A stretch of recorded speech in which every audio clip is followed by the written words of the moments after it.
18세기 인공지능의 발전이 시작되던 시기에 기계적 인형들은 사람들의 호기심을 사로잡았습니다. 이러한 독창적인 기술들은 인간과 기계의 경계에 대한 흥미로운 질문들을 던졌고, 그 여파는 오늘날 우리가 접하는 로봇과 인공지능 개발에도 깊은 영향을 미쳤습니다. 이러한 배경 속에서 프랑켄슈타인 이야기와 현대의 TV 시리즈들은 인공지능이 자아와 죽음을 인식할 때 마주치는 윤리적 질문들을 심도 있게 탐구합니다. 이 과정에서 우리는 우리가 만든 존재에 대한 책임과 이해의 문제를 깊이 고민하게 됩니다. 앨런 튜링의 연구는 인공지능과 인간 지능의 경계를 이해하는 데 중요한 역할을 해왔습니다.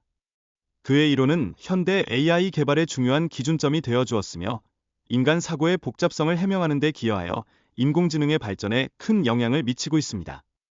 신경세포의 연결성이 높다는 것은 우리의 뇌가 얼마나 복잡한지를 말해줍니다. 이러한 인지적 복잡성은 앞으로 기계가 인간과 유사한 방식으로 학습하고 적응할 수 있는 가능성을 제시하게 됩니다. 따라서 기계에 지능을 부여하기 위해서는 플라스틱성과 헤비한 과정을 모방해야만 합니다. 이는 기계가 새로운 정보를 습득하고 기존 정보를 수정하는 데에 필수적인 과정이 됩니다. 현재 인간과 인공지능의 관계는 점점 더 복잡해지고 있습니다. 우리는 인공지능이 인간의 감정이나 행동을 어떻게 모방할 수 있을지를 심각하게 고민해야 할 시점에 와 있습니다. 인공지능이 인간과의 관계에서 맡게 될 역할은 매우 다양합니다. 특히 복잡한 감정과 윤리적 판단이 요구되는 상황에서 인공지능이 어떻게 행동할지를 탐구하는 것은 더욱 중요하다고 할 수 있습니다. 복수와 법의 지배 사이에서 갈등은 인공지능이 직면하게 될 주요 윤리적 딜레마입니다. 이러한 갈등 속에서 인공지능이 합리적이고 윤리적인 결정을 내릴 수 있을지를 논의하는 것은 매우 필요합니다. 또한 인간의 도덕적 기준이 인공지능에 어떻게 적용될 수 있을지는 필수적인 질문입니다. 우리의 도덕적 결함이 인공지능의 윤리적 판단에 어떤 영향을 미칠지를 이해하는 것이 중요합니다. 인간은 자신의 정체성을 인식하는 데 어려움을 겪고 있으며, 이는 사회적 규범과 주변 환경에 의해 깊은 영향을 받습니다. 이러한 상황에서 우리는 스스로를 이해하지 못하는 상태에서 어떻게 적응할 방법을 배워야 할지를 고민해야 합니다. 정의와 법은 사회적 구조물로 존재하며, 개인의 행동은 집단의 결정에 따라 다르게 평가될 수 있습니다. 이는 집단의 역할이 개인보다 얼마나 중요한지를 강조하는 대목입니다. 기술 발전이 우리의 인식에 미치는 영향은 매우 복잡합니다. 과거의 혁신들이 오늘날 점차 흥미를 잃어가는 경향을 보이는 가운데, 우리는 진정한 인식과 경험의 중요성을 다시금 되새겨야 할 필요성을 느낍니다. 로봇과의 감정적 유대감은 인간의 사회적 상호작용 방식을 변화시키고 있습니다.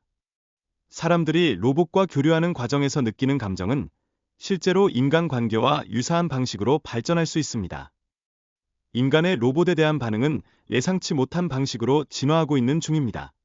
예를 들어, 전투에서 사용된 로봇에 대해 사람들은 때때로 그 로봇에 대한 애착을 느끼기도 하며, 이는 기술의 역할에 대한 새로운 시각을 제공합니다. 로봇과 형성하는 인간의 관계는 정체성과도 깊은 연관성을 가집니다.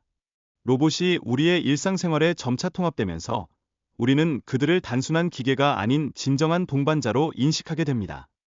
기계가 인간보다 더 높은 지능을 가질 수 있다는 논의가 활발히 이루어지고 있습니다. 이는 인간과 기계 간의 관계를 재정의하며 기계가 인지 능력을 발전시키는 과정에서 사회에 미치는 영향을 고민해야 할 시점에 와 있습니다. 앨런 튜링의 관점에서 기계의 의식을 판단하는 기준이 제시됩니다. 그는 기계가 의식을 가지려면 인간과의 상호작용 과정에서 감정적인 경험을 통해 자아를 인식해야 한다는 점을 강조하고 있습니다. 기계가 감정적 경험을 가지게 될 경우 그들이 창작하는 문학적 형태에 대한 예측도 생겨납니다. 특히 하이쿠와 같은 간결한 표현이 인류와 기계 간의 상호작용에서 더욱 중요해질 것이라는 주장이 제기됩니다. 주인공은 일상적인 활동인 설거지를 통해 자신의 역할 수행을 시작하지만, 이러한 행동이 지속되지 않는다는 점에서 존재의 불안감을 느낍니다. 이는 결국 그가 자신의 정체성에 대해 깊은 고민을 하게 만드는 계기가 됩니다. 그는 문학적 대화를 통해 고전 문학에 대한 깊은 이해를 드러냅니다. 이는 그가 마치 로봇처럼 느껴지도록 하며 주인공이 인간성과 기계성 사이에서 갈등하는 모습을 고스란히 드러내게 됩니다. 대화 상대인 소설가는 주인공의 아이디어가 흥미롭다고 평가합니다. 이로 인해 주인공은 자신의 정체성에 대한 의문을 품게 되며 이러한 혼란은 사람과 기계의 경계를 더욱 흐리게 만듭니다.